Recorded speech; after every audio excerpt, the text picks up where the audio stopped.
Eh, yang saya eh, dari dua pemateri ini yang ingin saya garis bawahi adalah tingkat partisipasi, Pak. Seperti tadi dari Coach Denny, barangkali sesuai dengan nama yang di WA-nya. Nah, ini kan menggarisbawahi atau menyampaikan pentingnya sebuah partisipasi dari masyarakat, terutama dari kita sebagai dalam posisi sebagai akademisi. Eh, yang ingin saya tanyakan, apakah jalur-jalur untuk partisipasi ini memang sudah terbuka lebar? Karena seperti yang sering saya hadapi di eh, sistem pemerintahan yang berlaku sekarang ini, jalur-jalur partisipasi ini atau eh, ya jalur partisipasi ini banyak yang sepertinya hanya sebagai prasyarat bahwa sistem pemerintahan ini sudah baik dilaksanakan. Jadi jalurnya itu ada tapi tidak pernah dipergunakan dengan benar gitu, Pak. Itu yang saya tanggapi, yang saya hadapi di kenyataan di lapangan. Baik, langsung saja Pak untuk tanggapannya dari pertanyaan yang telah disampaikan oleh Pak Khalid ya. Mungkin dari Pak Dr. Denny dulu ya. Oke, siap. Terima kasih. Assalamualaikum warahmatullahi wabarakatuh. Terima kasih Pak Muhammad Khalid atas pertanyaan. Sekali lagi, jadi jalur itu, saya harus memberikan perumpamaan yang pahami mudah-mudahan ya. Jadi kita sebagai masih itu menunggu berikan informasi, ya kan, menunggu dikabari. Jadi kita yang harus aktif, ya. Ya seperti yang saya sampaikan, solusinya kita tidak akan diperhatikan orang lain kalau kita tidak memperhatikan sendiri-sendiri. Kalau di kantor saya, kalau kita tidak ngurus diri sendiri, tidak ada yang mengurus diri kita sendiri. Jadi intinya bagaimana kita komunitas atau desa, Pak bagaimana saya bisa aspirasi atau aspirasi masukan pada saat supaya baran atau input untuk musrenbang. Jadwalnya kapan Pak? Bisa nggak saya disampaikan? Setelah kita meminta informasi itu, dia bilang, iya nanti saya kabarkan. Ternyata belum tentu dikabarkan. Betul kan? Kadang-kadang kita harus jemput bola. Pak kira-kira kapan? Pak bisa nggak saya minta alamat websitenya? Pak bisa nggak? Nah, biasanya yang idealnya setiap tahun tuh ada rencana kerja dan ada timingnya, ada 5W 1H-nya. Jadi Pak Khalid bisa tanya, Pak boleh nggak nanya jadwal-jadwal kegiatan kapan saja? Atau kalau misalnya alasannya, aduh saya lupa mengabari Pak Khalid, nah, itu Pak Khalid harus berpikir. Tadi seperti saya sampaikan, kita tidak bisa menyelesaikan satu masalah dengan satu cara. Jadi salah satunya kalau mungkin berharap hanya dari informasi dari kepala desa, mungkin kita tidak bisa terlupakan bahwa alasannya Pak Kepala Desa sibuk. Nah, Pak Khalid bisa pendekatan dengan cara minta nomor HP-nya, mohon maaf, satpamnya, minta nomor HP-nya, stafnya. Tolong informasikan ya kalau ada kegiatan-kegiatan. Saya mah cuma pengen ngikut aja biar saya dapat ilmu dan pengalaman sesuai dengan mata fakultas atau jurusan yang saya ampuh. Jadi intinya jangan sampai kehadiran kita membuat mereka takut gitu. Itu yang saya lihat banyak sekali aparatur pemerintah, baik pusat atau daerah, sampai desa, kebanyakan mereka tuh ketakutan kalau ada orang lain. Ya, akhirnya caranya kita bagaimana pendekatan dengan secara soft skill kita untuk bisa mendapatkan dialogasi atau kita bisa memberikan aspirasi kepada mereka sebagai masyarakat desa atau masyarakat yang diberi atau mempunyai hak ya untuk atau kewenangan untuk berkontribusi untuk memajukan desa tersebut. Itu saja mungkin prakteknya ya, kalau saya prakteknya. Terima kasih. Baik, terima kasih telah menyampaikan tanggapannya Pak ya. Tadi diminta tanggapannya juga kepada pemateri kedua kita, Bapak Dr. Teguh. Pak, mangga silahkan tanggapannya dari pertanyaan yang tadi. Baik, nuhun Kang. Ya, tapi sebelumnya saya mau lihat juga itu di chat rame Jihan itu siapa ya? Ya, seperti itu saya ta Jihan. Rame itu Jihan. Oke. Oke, lanjut ya. Oke, pertama ya memang kalau kita lihat gitu ya, salah satu hal yang apa kalau saya bicara dari perspektif literatur gitu ya, kemudian dari hasil juga kajian gitu ya, di sejumlah tempat gitu. Memang kalau kita bicara good governance ini gitu ya, termasuk bicara partisipasi itu memang tidak mudah gitu ya. Ada banyak hal yang membuat itu tidak mudah gitu. Ya tadi baik dari perspektif masyarakatnya sendiri gitu ya, maupun juga dari perspektif pemerintahnya sendiri gitu, seperti itu. Ya jadi memang terjadi seperti itu, sering ada ketidakkonsistenan. Sebenarnya tadi mungkin udah ada banyak aturan tentang partisipasi segala macam, tapi tidak berjalan dengan baik gitu, sehingga bisa terlihat ketidakkonsistenan terhadap hal itu gitu. Kenapa tidak konsisten? Banyak gitu ya. Kalau dengan partisipasi tadi kan salah satu kenapa partisipasi itu penting, itu kan bisa membantu meningkatkan transparansi, akuntabilitas misalnya, dan mungkin buat ya kondisi tertentu atau saat ini gitu ya oleh sejumlah pihak itu dianggap tidak tidak tidak menyenangkan gitu. Kenapa tidak menyenangkan? Kalau banyak orang partisipasi berarti banyak yang tahu, banyak yang apa gitu ya, sehingga padahal tadi mungkin ada orang-orang yang tadi atau pihak-pihak gitu yang mungkin ingin memanfaatkan situasi ketidaktahuan gitu ya, seperti itu kan seperti itu gitu. Jadi kalau kita lihat dari berbagai literatur termasuk pelaksanaan partisipasi di banyak tempat, di banyak negara itu mengalami hal yang hampir sama gitu.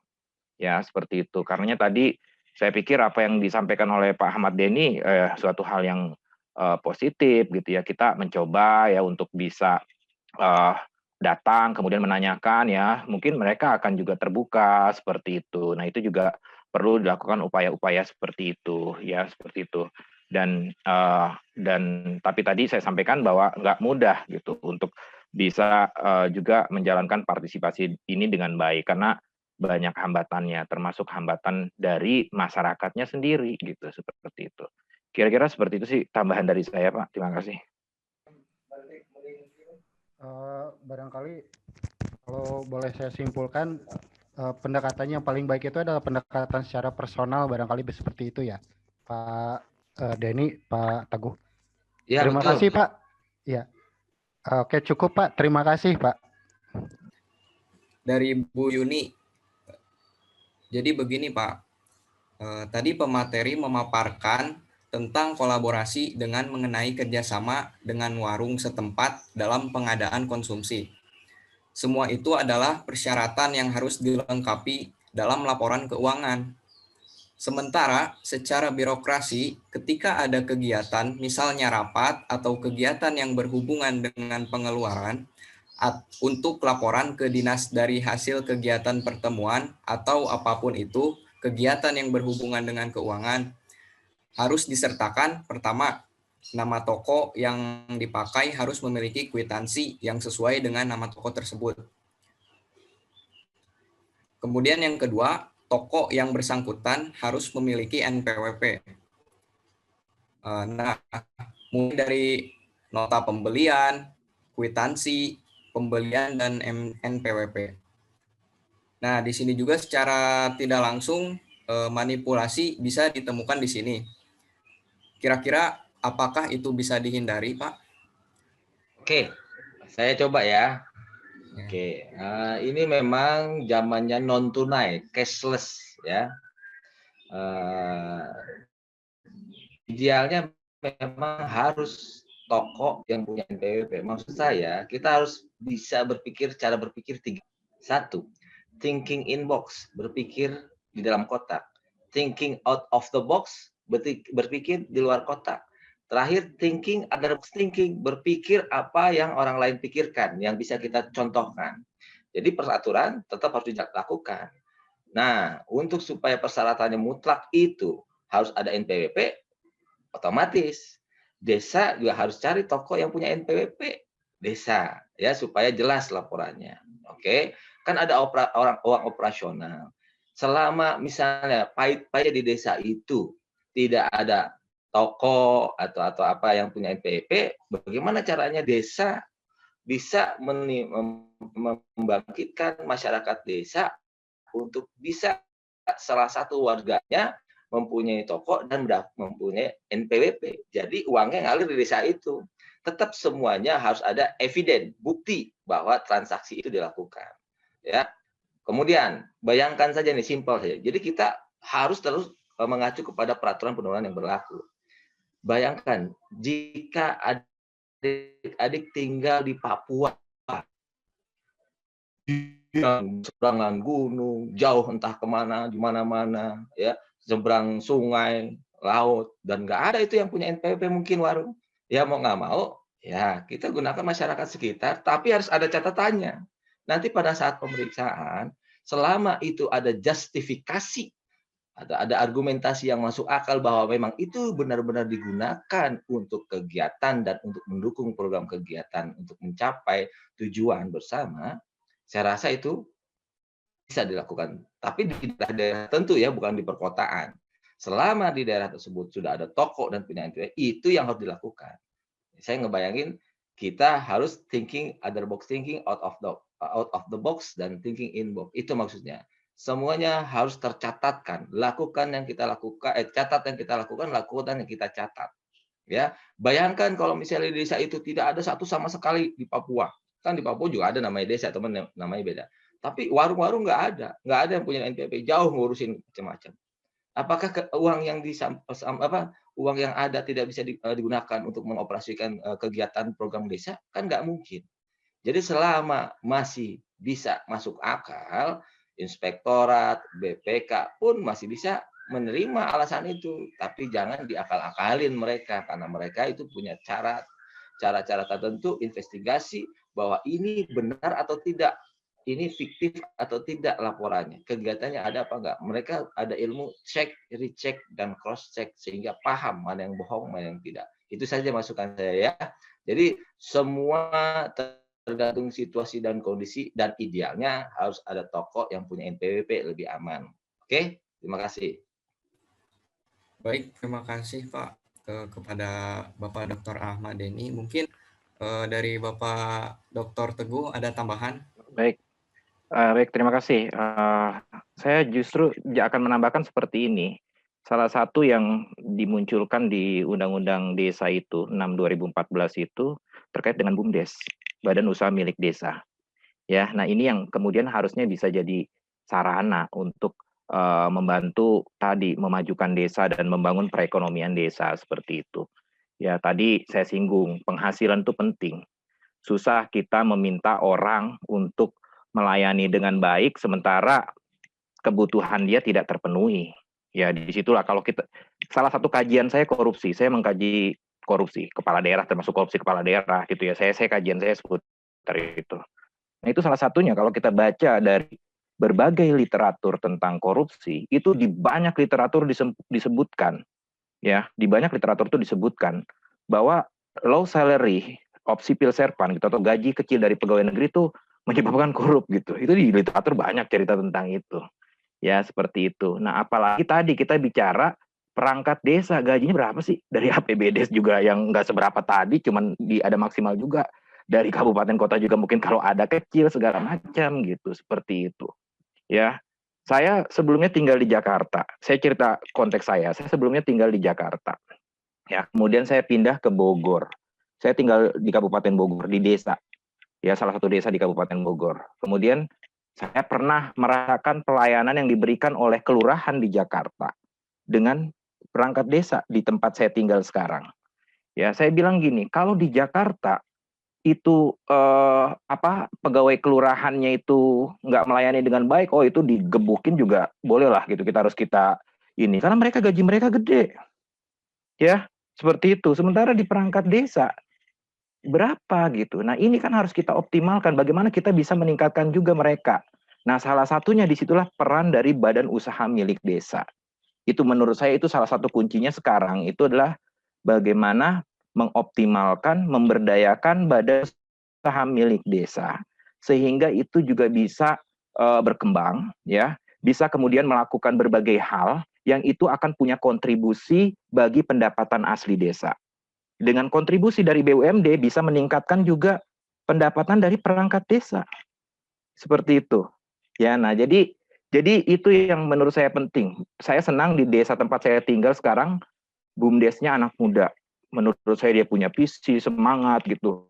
Dan dia ingin merangkul banyak orang gitu ya. Termasuk dia tahu saya penduduk di sini, dia datang ke rumah saya minta nasihat. Gimana Pak? Kami BUMDes ingin melakukan seperti ini. Dia cerita apa yang udah dilakukan, apa rencananya gitu. Saya kemudian ngasih perspektif gini. Karena saya punya concern, BUMDes harus jadi tulang punggung di sana. Ya, seperti itu. Dan berbagai hal saya bilang di tempat saya tempat wisata, banyak di sini tempat wisata. Saya bilang, masa yang untung dari wisata itu hanya pemilik modal. Usaha di wisata di situ harus juga memberikan penghasilan kepada desa melalui BUMDes. Ya, nah itu yang harus dilakukan. Bagaimana kemudian BUMDes juga punya peranan dalam wisata, termasuk bekerja sama dengan berbagai pengelola wisata yang ada di situ. Ya, seperti itu. Nah, ini jadi seperti itu. Nah, tadi BUMDes ini harus bisa dikelola dengan baik, tadi punya NPWP segala macam, sehingga itu bisa memfasilitasi hal-hal seperti itu. Dan BUMDes bisa kemudian tadi pedagang-pedagang kecil bisa bekerja sama dengan BUMDes, sehingga tadi bisa yang tadi disampaikan bisa kemudian bisa memberikan atau bisa ikut terlibat dalam proses tadi penyediaan berbagai hal, tapi ketika dibutuhkan pertanggungjawabannya tadi, bukti-buktinya ada dan itu melalui mekanisme di BUMDes. BUMDes lah di situ yang bisa punya peran di sana. Ya, seperti itu. Nah, jadi dalam pandangan saya salah satu instrumen penting juga saat ini dari pengalaman saya pribadi gitu ya sekarang itu di BUMDes. Ya, makanya saya sangat concern kepada BUMDes dan saya senang teman-teman BUMDes di desa saya itu sangat bagus, menurut saya bagus gitu ya, secara personal dia punya visi, dia punya kemauan, dan dia ingin meminta pendapat dari orang-orang tertentu gitu, termasuk saya selalu sering diajak ngobrol ya, saya dikasih tahu langkah-langkah BUMDes akan begini-begini sehingga saya support. Oke deh, saya akan support ya, saya bisa support dalam hal-hal seperti ini. Karena saya ingin sebagai warga desa, saya warga desa gitu ya, punya kontribusi terhadap desa saya. Ya, salah satu kontribusi saya ya biasanya pemikiran sama pengalaman saya dari berbagai tempat, mempelajari berbagai hal, ya mempelajari bagaimana sebuah daerah itu maju, sebuah negara itu maju gitu ya. Saya punya kajian-kajian tentang itu gitu. Nah, itu yang saya sampaikan ke mereka. Kenapa di situ maju gitu ya? Apa kunci keberhasilan dari kemajuan di situ seperti itu. Nah, itu yang saya sampaikan. Nah, ini yang harus kita bangun di sini. Ya, seperti itu dan tadi ya sehingga saya sampai pada sebuah kesimpulan bagaimana kekinian kita harus bisa mengoptimalkan BUMDes. Ya, sehingga harus dipastikan BUMDes itu juga dikelola oleh orang yang punya kemampuan ya untuk memajukan gitu juga ya, punya visi, tapi juga kita bisa pantau ya seperti itu sehingga kalau BUMDes berhasil, BUMDes bisa menghasilkan pendapatan dan maka dengan sendirinya itu bisa membantu perekonomian desa gitu seperti itu ya. Jadi saya lebih menekankan ke situ sehingga tadi mau pakai yang pembayaran secara online segala macam BUMDes bisa gitu. Kemarin saya di WA sama ketua BUMDesnya, Pak kalau mau bayar di BUMDes juga bisa Pak, kita terima debit segala macam gitu, kita udah ada alatnya, oke bagus, terus apa gitu. Nah, hal-hal seperti itu gitu. Jadi saya menekankan bagaimana kemudian kita bisa mengoptimalkan badan usaha milik desa seperti itu. Itu tambahan dari saya. Terima kasih. Kemudian di sini ada Kang Alwi yang mau bertanya. Boleh, silakan. Terima kasih Kang Fatur. Ingin bertanya ini kepada mungkin boleh untuk dua pemateri. Yaitu kan saat ini itu desa itu diberi kewenangan yang cukup luas dalam merumuskan berbagai kegiatan, mulai perencanaan sampai pelaksanaan. Artinya desa diberi ruang kebebasan untuk menentukan arah kemandirian dan kesejahteraan masyarakat yang berada di dalamnya. Nah, bahkan pemerintah pusat pun telah menetapkan bantuan dana desa dari APBN yang bersifatnya rutin. Nah, memang ketetapan ini kan memang adalah janji dari kampanye Pilpres lalu yang bahwa mendapatkan dukungan sekitar 1 miliar kalau tidak salah setiap tahunnya. Nah, dalam hal ini memang kalau saya lihat gitu banyak beberapa kendala yang muncul gitu, apalagi dalam di awal-awal ya penyaluran dana desa ini. Nah, yang saya ketahui bahwa ini kendala pertama itu yaitu kapasitas desa, kepala desa dengan memang seperangkatnya gitu, yang belum memiliki kemampuan yang memadai. Tadi disinggung oleh Pak Dr. Ahmad Deni bahwa kepala desa atau perangkat alat desa tuh harus bisa menjadi YouTuber, harus meng-up apalagi di era distopia ini. Nah, memang tanggapannya gitu dalam hal kendala ini bagaimana gitu? Apakah ada tanggapan dalam hal kendala ini terkait di pemerintahan atau di kementerian? Lalu yang kedua, kendala yang kedua adalah pemahaman tentang undang-undang desa di antara pemangku kepentingan di tingkat desa gitu. Ini masih perlu dipertanyakan karena memang ada beberapa temuan yang melakukan penyimpangan pemanfaatan dana desa. Tadi pertama diungkap oleh Bu Fatmawati sebagai pemantik bahwa banyak yang memanfaatkan atau banyak yang memanfaatkan atau penyelewengan dana desa tersebut gitu. Nah, jadi minta tanggapannya gitu terhadap kendala ini apa dari pemerintahan atau kementerian terkait. Mungkin segitu. Oke, terima kasih. Saya coba ya jawab ya, Pak Lutfi, luar biasa pertanyaannya. Mohon izin nggak apa-apa ya, Pak Moderator. Baik, Pak. Mangga, Pak. Baik.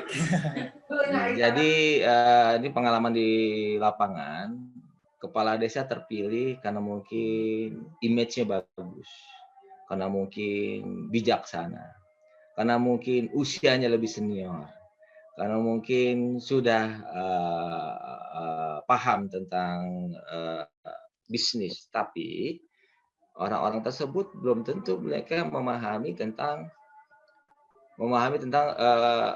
peraturan pemerintahan desa. Nah, disinilah peran mahasiswa yang harus juga berpikir positif bahwa jangan never underestimate everyone that you meet. Jadi ada juga kepala desa dan aparatur desa yang sudah memahami. Ada juga yang pura-pura belum paham. Nah, lebih baiknya bagaimana berkolaborasi antara mahasiswa dan aparatur desa dengan masyarakat, BPD dengan kepala desanya, supaya sama-sama satu persepsi bagaimana cara efektif dan efisiennya untuk membangun desa tersebut, untuk mencapai visi misi kepala desa. Kompetensinya mereka banyak sekali yang belum. Jangankan mereka, mungkin PNS-PNS yang lain juga masih banyak yang belum paham. Karena memang kurang ikro, kurang baca dan baca. Dan masalah YouTuber, tidak harus, tapi dengan cara di era disrupsi ini nggak ada salahnya. Dan kalau memang mahasiswa bisa mengajari mereka menjadi YouTuber, apa salahnya? Dibuatkan Google Mail-nya, diajarkan bagaimana mengoperasikan Google Mail, kemudian bagaimana mengoperasikan YouTube-nya dengan nama desa apa, itu kan luar biasa. Dan itu akan terasa minimal informasi tersampaikan kepada masyarakat. Dan ingat, tidak semua masyarakat paham tentang YouTube, tahu bagaimana login ke YouTube, tahu bagaimana cara melihat YouTube desanya. Nah, ini harus dipikirkan. Mahasiswa dan masyarakat desa dan aparatur desa, kepala desa itu berpikir bagaimana supaya masyarakat tahu, walaupun dia tidak ke kantor desa. tahu walaupun dia ada di rumah. Caranya apa? Ya dengan share. Share dengan apa? WhatsApp. Kan kayak dengan yang saya contohkan langsung sekarang. Teman-teman peserta yang ada di webinar ini sekarang saya share absensinya. Mereka masuk ke saya, nomor WA-nya. Nah, segala sesuatu materi akan saya share ke teman-teman yang mengisi absen. Itu yang bisa dilakukan juga oleh desa. Dan tanpa teman-teman membuka YouTube saya, karena saya nanti share mungkin link YouTube saya, di rumah dengan klik sekali sudah tahu, oh ini kegiatan desa, kegiatan saya. Itu yang harus dilakukan. Nggak seberapa mahal kok. Cuman di era disrupsi ini harus thinking out of the box. Jangan berpikir bagaimana pertanggungjawabannya, tapi berpikir bagaimana menyampaikan kemanfaatan kepada masyarakat di era disrupsi ini. Nah, masih banyak oknum-oknum pemerintah desa bagaimana menyerap anggaran dan dia dapat lebih. Tambahan yang kata tadi Dr. Teguh bilang, karena penghasilannya sedikit. Penghasilan sedikit. PNS, apalagi kepala desa, aparatur desa, penghasilannya sedikit. Tapi kalau kita duduk bareng, bisa menghasilkan untuk meningkatkan BUMDes-nya juga, bisa juga.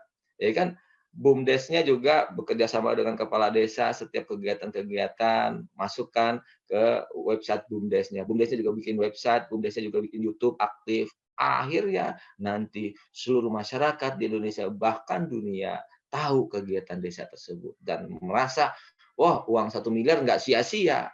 Ini Mas, saya lihat banyak yang sia-sia. Cuman berusaha bikin website, kerjasama sama IT yang jago bikin website, bayar berapa ratus juta, tapi hanya yang melihat website tersebut hanya karyawan desa sama IT-nya saja. Nah, itu yang harus dirubah. Itu yang bisa saya sampaikan. Nanti mungkin dilengkapi oleh Pak Dr. Teguh. Silakan. Terima kasih. Baik Pak, terima kasih atas jawabannya. Boleh Pak Dr. Teguh menambahkan? Baik.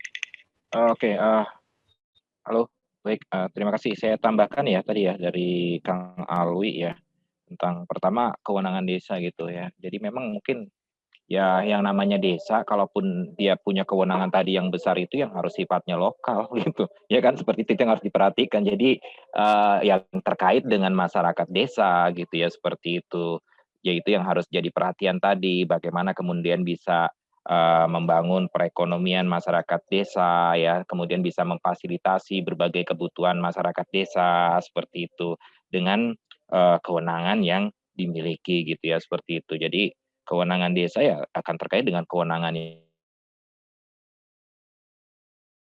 yang sifatnya lokal tadi gitu seperti itu. Terkait dengan masalah dana desa tadi ada masalah kapasitas dan pemahaman gitu ya seperti itu. Itu memang terjadi gitu ya karena tadi kita bicara tadi latar belakang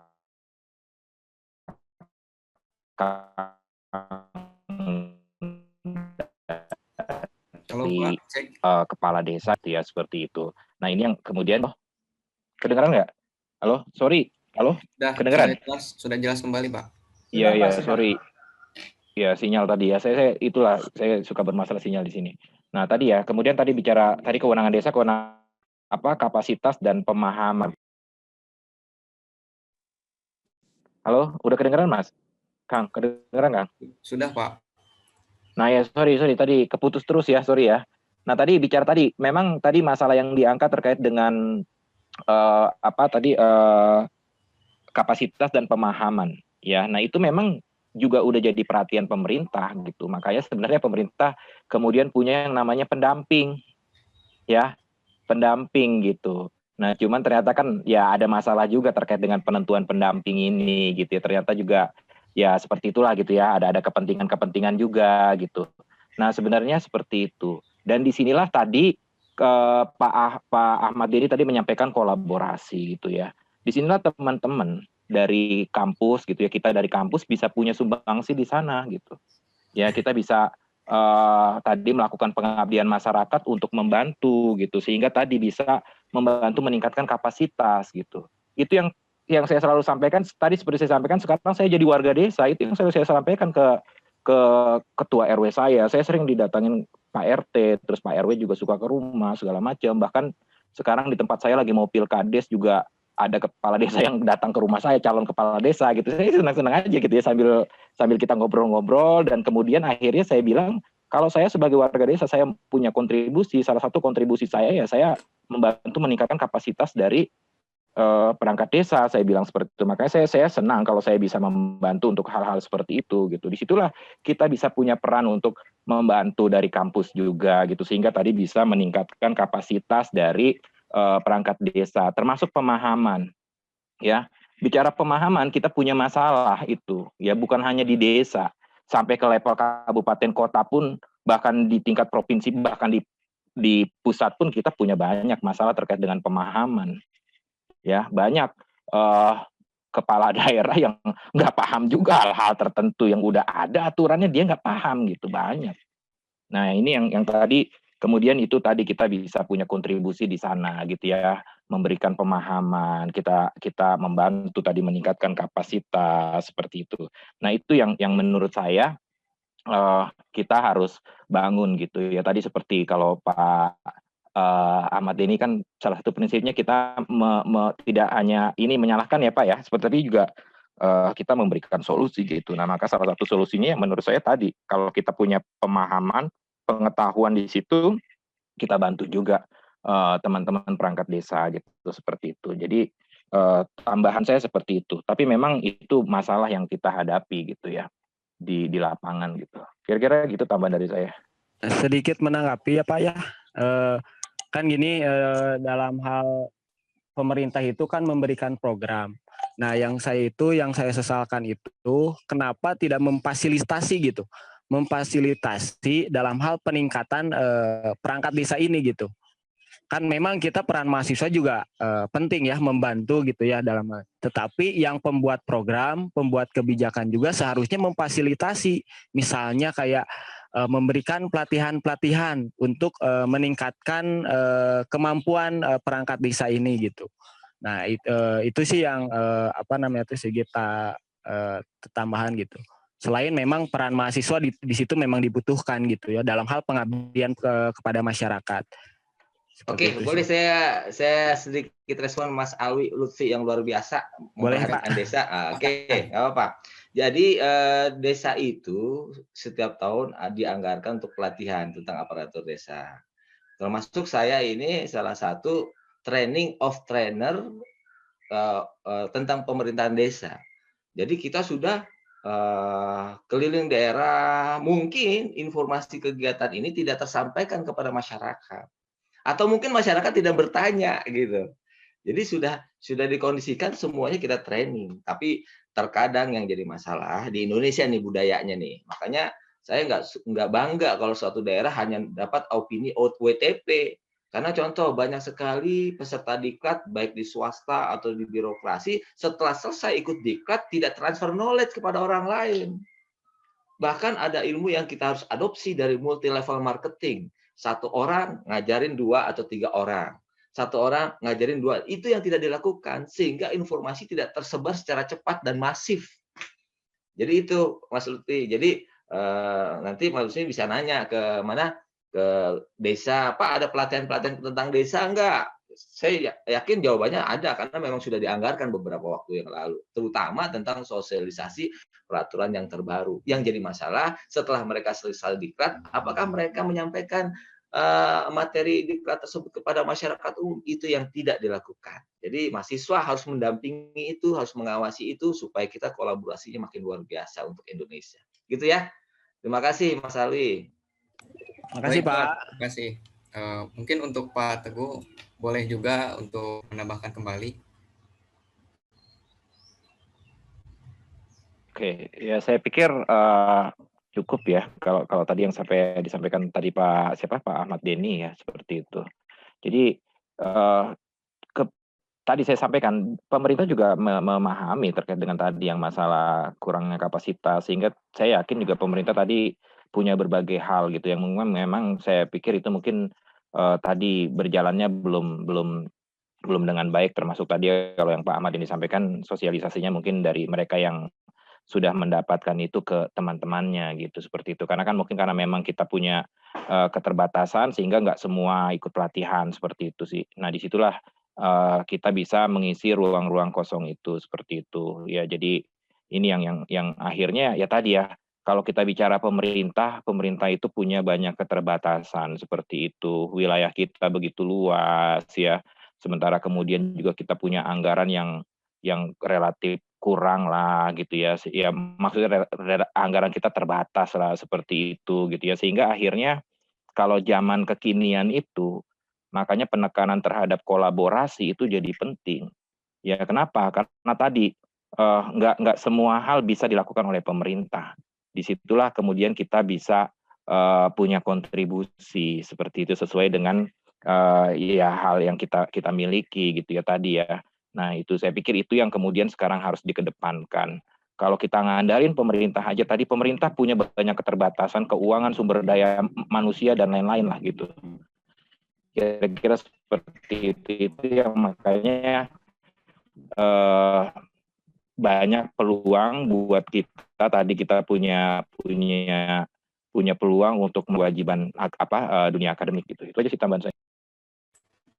Baik, terima kasih kepada kedua pemateri kita yang luar biasa dalam menjawab maupun memaparkan materi tadi.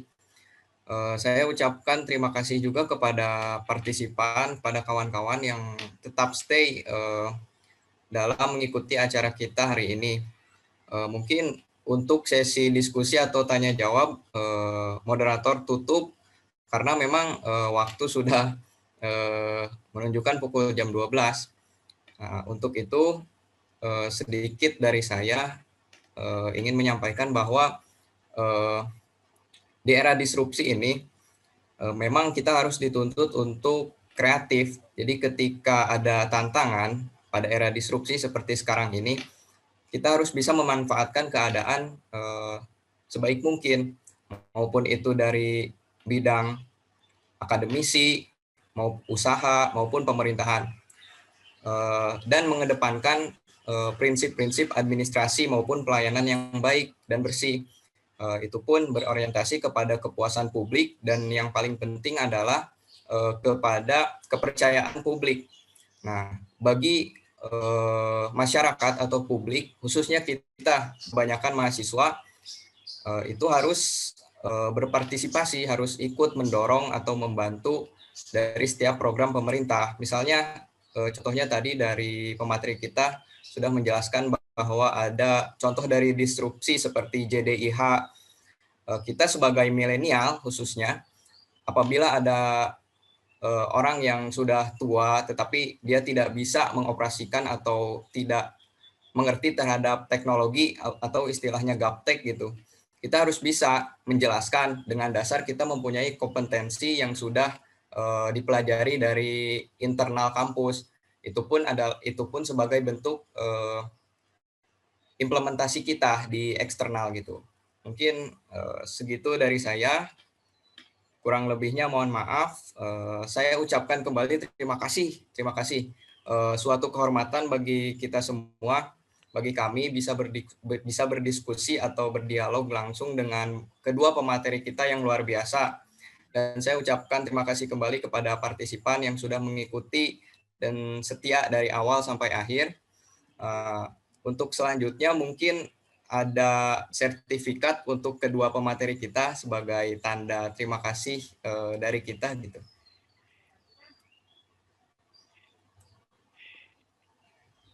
Bagus, luar biasa. Keren. Terima kasih kepada ada sertifikatnya. Bapak Dr. Ahmad Denny dan Bapak Dr. Teguh Kurniawan yang sudah terima kasih.